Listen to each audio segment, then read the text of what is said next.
Good morning, good afternoon, good evening. It's Mr. Idaroll again with the second half of your graphic organizer presentation. We've already completed steps 1 and 2, which you can see are done here. And again, how did we complete 1 and 2? We looked at our annotation here on the right-hand side of our annotated doc. And we used that information and we plugged it in over into the graphic organizer. And again, we have step 1 done, meet the document, and we have step 2 done, making sense of the document.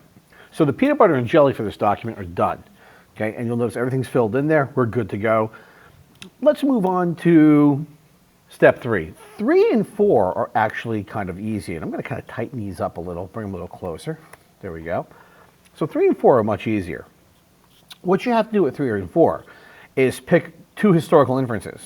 Context, compare, contrast, or cause and effect for the first one, and continuity and change, periodization, or relevance for the second one. And just as before, I've already done this. I thought this through already on the annotation, because step 4 on the annotation is historical inferences. And I was asked to identify 2 historical inferences and explain how they relate to the document. I did this already, and we know where they are. We did them up here in the background information. And I have the statements already ready to go. Here they are. Cause and effect. John abused his power and mistreated his subjects, which led the barons to turn against him. So there's my first one. So like before, I'm going to highlight this whole thing. I'm going to hit Control-C. Now I'm going to go back to the graphic organizer. And since this is cause and effect, this is a little trick I learned. Put the cursor in with cause and effect. Right mouse click. You're going to go down to Table Properties, and you get this little menu opening up on the right. Go to Cell, and I think we're good there. Go to Color. Now, when you go to Color, you'll see Cell Background Color. I'm just going to choose a color to make the background here. I mean, I'll do yellow, and boom. Now I know exactly which one I used. It's in there. I'm going to keep that open because I'm going to use it again. And now I'm going to explain my inference. So I'm going to just enter down. Now you could hit Control-V and do this. I like doing Edit, Paste without formatting because it actually puts it in the exact same format as the rest of the box. So, and there it is, cause and effect. And if I want to, I can take out the cause and effect comment here, and there we go. John abused his power and mistreated his subjects, which led the barons to turn against him. Perfect. Very good. So I'm done with step 3. That's it. Step 3 is complete. How about step 4? And I completed step 4 too. It's right here. And you notice I even called it historical relevance because I knew I was going to use that one. It's something to keep in mind when you're doing the annotation.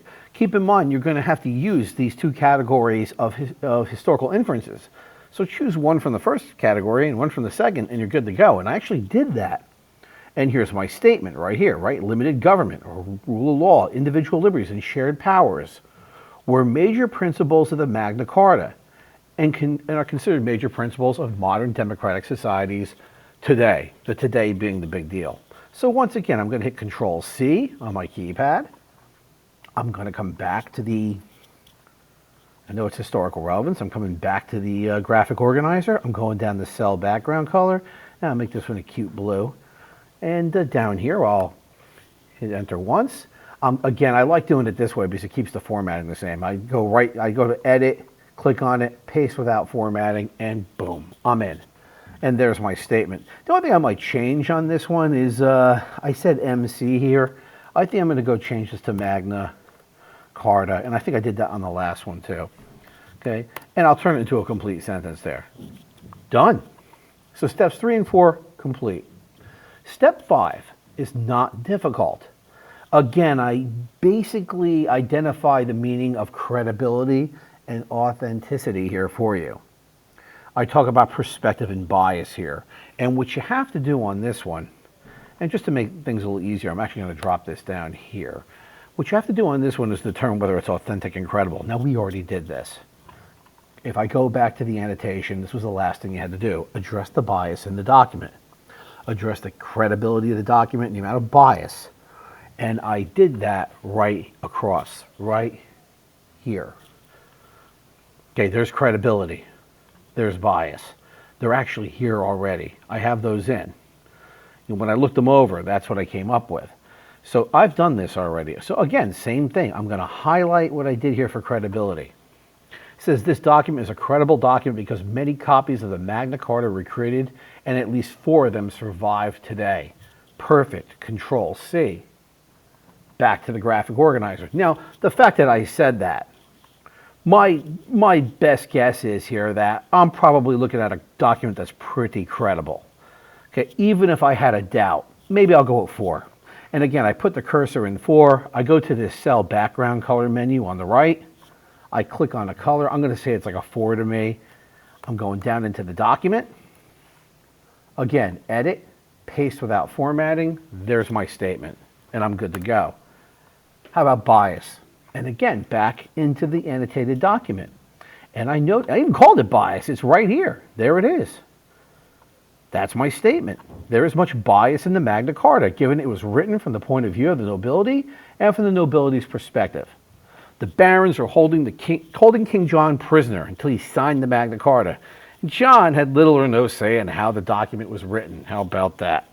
Okay, so I'm going to Control C that one. Go back to my graphic organizer.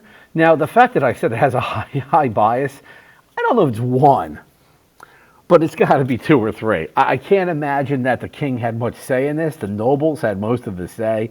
I'm going to be kind of cynical here. I'm going to say that it's 2. It's got a very high bias. And I'm going to prove that with this statement that I'm going to edit, paste without formatting, done. Now, if you look at this, you're finished.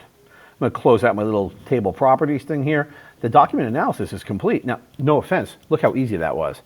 You know, without the step-by-step procedure, you could probably, using your annotation, have this done in less than 10 minutes.